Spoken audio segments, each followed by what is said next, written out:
मुकुंदराज स्वामींना त्यांचे गुरु जे होते ते त्यांचं नाव हरिहरनाथ. हरिहरनाथांना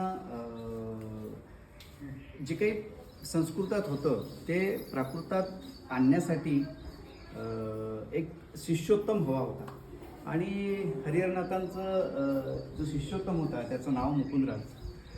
त्यांना दृष्टांत झाला आणि त्यांना असं वाटलं की हाच असा एक शिष्योत्तम आहे जो माझ्या अपेक्षेतलं मराठीतलं संस्कृतातलं जे वेद आहेत तो ते मराठीत आणू शकतो आणि त्यांनी मुकुंदराजांना तसा आदेश दिला.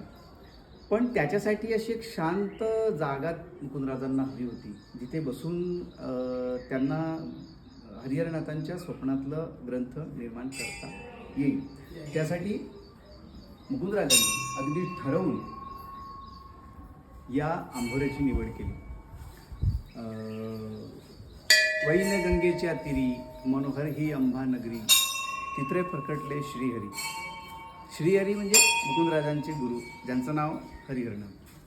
हरिहरनाथांच्या आदेशान्वयेच मुकुंदराजांनी आंभोरा हे स्थळ विवेक सिंधूच्या निर्मितीकरिता निवडला आणि हे ते ठिकाण आहे.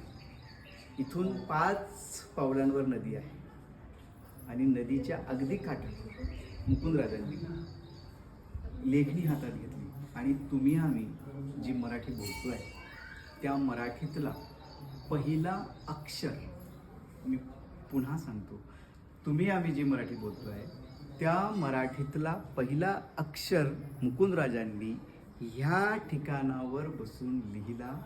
नंतर मराठी उद्दिंगत होत गेली, मराठी अटकेपार रोवल्या गेली, मराठी जगभर पोहोचली. त्या मराठीचं जन्मस्थळ कुठे असेल तर ते आंभोऱ्यात आहे आणि आंभोऱ्यातल्या ह्या ठिकाणी मुकुंदराजांनी पहिल्यांदा विवेक सिंधूचा पहिला अक्षर लिहिला.